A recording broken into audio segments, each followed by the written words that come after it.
Lord. దేవునికి స్తోత్రం కలుగునుగాక. దేవుని బిడ్డలారా, ఉదయకాల సమయమున మీ అందరికీ నా శుభవందనాలు తెలియజేస్తూ ఉన్నానండి. దేవుని బిడ్డలారా, ప్రతి ఉదయకాలం దేవుడిచ్చిన వాగ్దానమును ప్రార్థనతో దినమును ప్రారంభించుకునే కృపను దేవుడు మన అందరికీ అనుగ్రహిస్తున్న విధానాన్ని బట్టి దేవునికి మన స్తుతులు చెల్లించవలసిన వారమై ఉన్నామండి. హల్లెలూయా. దేవుని బిడ్డలారా, దినమంతయు దేవుని కృపను పొందుకునే భాగ్యమును దేవుడు మనందరికీ అనుగ్రహిస్తూ ఉన్నారు. చక్కటి వాగ్దానంతో దేవుడు మనల్ని బలపరుస్తూ ఉన్నారు. మనతో ఆయన మాట్లాడుతూ ఉన్నారు. దేవుని బిడ్డలారా, కనుక ప్రతి ఒక్కరూ కూడా దేవుడు ఇస్తున్న ఈ వాగ్దానమును విశ్వసించి ఈ వాగ్దానంలోన ప్రతి దీవెన పొందుకోవాలని ప్రభుపేట తెలియజేస్తూ ఉన్నానండి. హల్లెలూయా. దేవుని బిడ్డలారా, ఈ ఉదయకాలం కూడా దేవుడు మనకు ఒక చక్కటి వాగ్దానమునైనా ఇస్తూ ఉన్నారు. ఆదికాండము 26వ అధ్యాయము 3-4 వచనములను మనం చదువుకున్నట్లయితే దేవుడు అక్కడ మనందరితో మాట్లాడబోతున్నారు. చూడండి. ఈ దేశమందు పరవాసవై ఉండుము, నేను నీకు తోడై ఉండి నిన్ను ఆశీర్వదించెదను. ఏలయనగా నీకును నీ సంతానమునకు ఈ దేశములన్నీ ఇచ్చి నీ తండ్రి అయిన అబ్రహాముతో నేను చేసిన ప్రమాణమును నెరవేర్చి ఆకాశ నక్షత్రం వలె నీ సంతానమును విస్తరింపజేసి ఈ దేశములన్నీ నీ సంతానమునకు ఇచ్చెదను. నీ సంతానం వలన సమస్త భూలోకములోని సమస్త జనులు ఆశీర్వదింపబడుదురు అనే మాటను, ఈ వాగ్దానమును దేవుడు ఇస్సాకుకి ఇస్తున్నట్లు, ఇస్సాకుతో దేవుడు మాట్లాడుతున్నట్లు దేవుని బిడ్డలారా దేవుని యొక్క వాక్యంలో మనం చూస్తూ ఉన్నాం. అయితే ఇస్సాకు ఫిలిస్తీన్ల దేశంలో ఉన్నప్పుడు, అక్కడ కరువు కలిగినప్పుడు దేవుని బిడ్డలారా దేవుడు ఇస్సాకునకు ప్రత్యక్షమై ఇస్సాకుతో మాట్లాడుతూ ఉన్నారు. ఇస్సాకు, నువ్వు ఈ స్థలమందే ఉండు, ఈ స్థలమందు నీవు ఉండినట్లయితే నేను నీకు తోడుగా ఉంటాను అని ఇస్సాకుతో దేవుడు మాట్లాడినప్పుడు ఇస్సాకు గెరారునకు వెళ్ళినట్లు దేవుని యొక్క వాక్యంలో మనం చూస్తామండి. ఈ విషయం మనకి 26వ అధ్యాయము 1వ వచనములో మనకు కనిపిస్తూ ఉంటుంది. దేవుడు మాట్లాడుతున్నారు. ఇస్సాకు గెరారునకు వెళ్ళిన తర్వాత దేవుడు మాట్లాడుతున్నారు, ఇస్సాకు నువ్వు ఇక్కడే ఉండు, నువ్వు పరవాసిగా ఉన్న ఈ స్థలమందు నేను నీకు తోడుగా ఉంటాను, నేను ఆశీర్వదించబోతూ ఉన్నాను, ఈ దేశములన్నీ కూడా నీ సంతానమునకు ఇవ్వబోతూ ఉన్నాను, నీ వలన సమస్త జనులు కూడా ఆశీర్వదింపబడతారని ఇస్సాకుతో దేవుడు మాట్లాడుతూ ఉన్నట్లు దేవుని వాక్యంలో మనం చూస్తున్నాం. దేవుడు మాట్లాడుతూ 5వ వచనమునకు వచ్చినప్పటికీ, ఏలయనగా అబ్రహాము నా మాట విని నేను విధించిన దాని నా ఆజ్ఞలను, నా కట్టడలను, నా నియమములు గైకొనని చెప్పెను. హల్లెలూయా. నేను ఇస్తున్న ఈ వాగ్దానము నీవు పొందుకోవాలి అంటే నీ తండ్రి వలె నీవు కూడా నా మాటలను వినాలి, నా ఆజ్ఞలను గైకొనాలి, నా కట్టడాలు గైకొనాలి. ఈ వాగ్దానంలో ప్రతి దీవెన నేను నీకు అనుగ్రహిస్తానని దేవుడు ఇస్సాకుతో మాట్లాడినట్లే ప్రియదేవుని బిడ్డలారా, ఇస్సాకు గెరారు దేశంలో నివసిస్తూ ప్రియదేవుని బిడ్డలారా విత్తనం వేసి 100 అంతల ఫలం పొందినట్లు 12వ వచనములో మనం చూస్తాం. ఇస్సాకునకు దేవుడు తోడుగా ఉండి ఇస్సాకు చేస్తున్న ప్రతి పనిని దేవుడు ఆశీర్వదిస్తూనే ఉన్నారు. ఆయన చేసిన ఆ మాట, చెప్పిన మాటను, ఆయన ఇచ్చిన వాగ్దానమును ఇస్సాకు విషయంలో నెరవేరుస్తూ ఉన్నట్లు ప్రియదేవుని బిడ్డలారా దేవుని వాక్యంలో మనం చూస్తాం. ఇస్సాకు ఆ దేశమందున్నవాడై విత్తనం వేసి ఆ సంవత్సరము 100 అంతల ఫలం పొందెను. యెహోవా అతనిని ఆశీర్వదించెను గనుక ఆ మనుషుడు గొప్పవాడాయను. హల్లెలూయా. అన్ని విషయంలో కూడా ఇస్సాకు గొప్పవాడయ్యాడు ప్రియదేవుని బిడ్డలారా.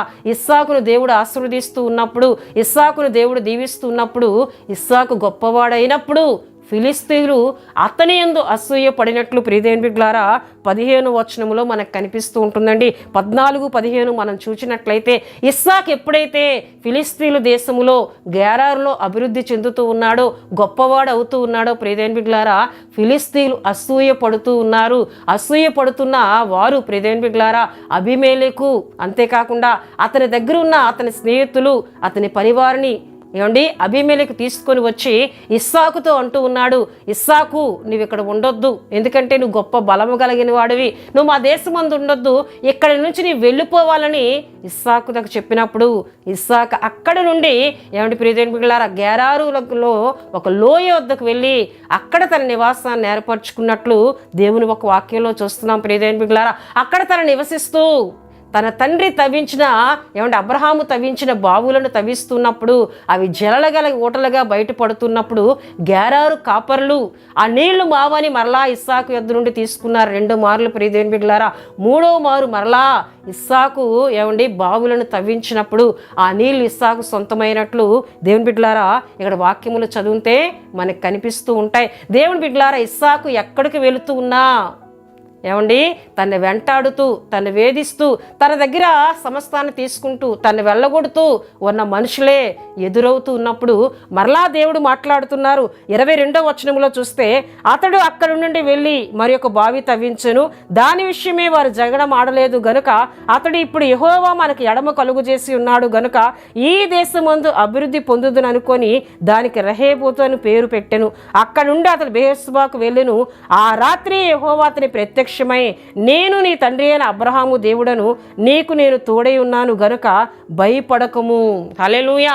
నేను నీకు తోడై ఉన్నాను గనుక భయపడవద్దు, నేను నిన్ను ఆశీర్వదిస్తానని ఇస్సాకునకు మరలా దేవుడు మాట్లాడుతున్నట్లు దేవుని యొక్క వాక్యంలో మనం చూస్తున్నాం. హల్లెలూయా.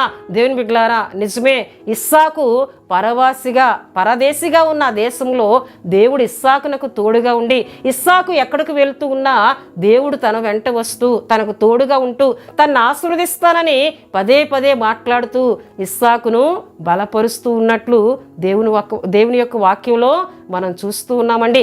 ఎవరైతే ఇస్సాకును అక్కడి నుండి వెళ్ళిపోమన్నారో మరలా అదే అబీమెలెకు వచ్చి ఇస్సాకుతో అంటూ ఉన్నాడు, ప్రియ దేవుని బిడ్డలారా, నీవు మాతో నిబంధన చేసుకోవాలి, నీకు దేవుడు తోడుగా ఉన్నాడు, నువ్వు ఎక్కడికి వెళ్ళినా అభివృద్ధి చెందుతున్నావు, దేవుడు నీ పక్షంగా ఉన్నాడు, నీకు తోడుగా ఉన్నాడని మేము తెలుసుకున్నాం గనక నీవు మాతో సమాధానంగా ఉండు, మేము నీతో సమాధానంగా ఉంటామని ఒక నిబంధన చేసుకున్నట్లు ప్రియ దేవుని బిడ్డలారా 28, 29, 30 వచనాల్లో మనకి కనిపిస్తుంటుంది. ఈ విషయాలన్నీ నేను ఎందుకు చెప్తూ ఉన్నానంటే ప్రియ దేవుని బిడ్డలారా, దేవుడు ఇస్సాకునకు తోడై ఉండుట వలన శత్రువులు తను వెంటాడుతూ ఉన్నా, తను అక్కడ నుండి వెళ్ళగొడుతూ ఉన్నా, తను బావులను తవ్విస్తూ ఆ నీరు వలన తను మేలు పొందుకుందామన్నా దానిని సైతం వారు తీసుకుంటూ ఉన్నా దేవుడు తనతో ఉండి, ఇస్సాకు భయపడవద్దు, నేను నీకు తోడుగా ఉన్నానని అభయమిస్తూ తనది కాని దేశమందు దేవుడు ఇస్సాకును ఆశీర్వదిస్తూనే,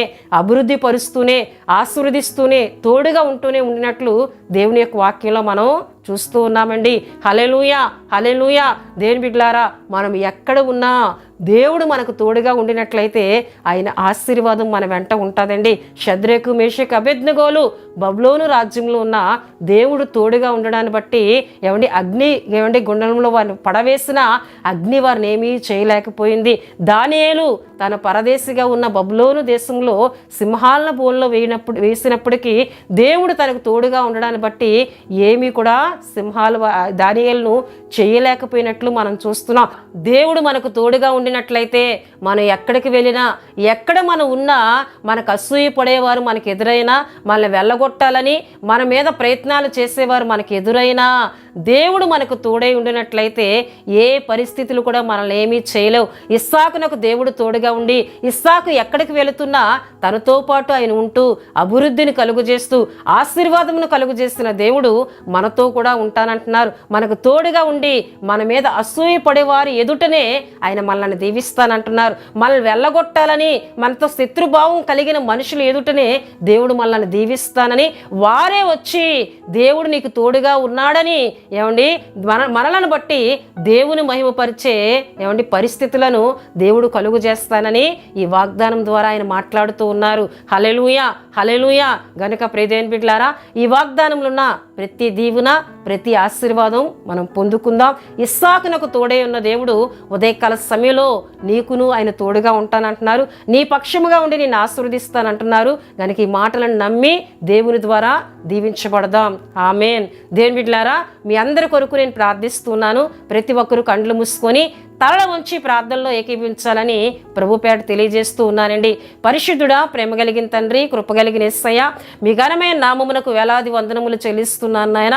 ఉదయకాల సమయంలో మీరు ఇస్తున్న వాగ్దానాన్ని బట్టి మీకు వందనాలు. ఇస్సాకునకు మీరు తోడుగా ఉన్నారు, పరవాసిగా ఇగో తనది కాని దేశంలో ఇస్సాకు ఉన్నప్పటికీ అక్కడ మీరు ఆశీర్వదించారు, తోడుగా ఉన్నారయ్యా, మీకు స్తోత్రాలు చెల్లిస్తున్నాను. నిజమే, మేము ఎక్కడికి వెళ్ళినా, మేము తెలియలేని ప్రాంతాలకు వెళ్ళినా మీరు మాకు తోడుగా ఉండినట్లయితే అక్కడ మీరు మమ్మల్ని ఆశీర్వదిస్తానని, మాకు తోడుగా ఉండి మమ్మల్ని నడిపిస్తానని ఉదయకాల సమయంలో మాట్లాడుతున్నారు. మీకు స్తుతులు చెల్లిస్తున్నాను నాయన.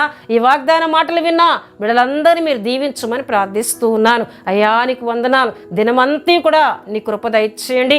మీ సన్నిధి ప్రతి ఒక్కరికి అనుగ్రహించమని ప్రార్థిస్తున్నాను.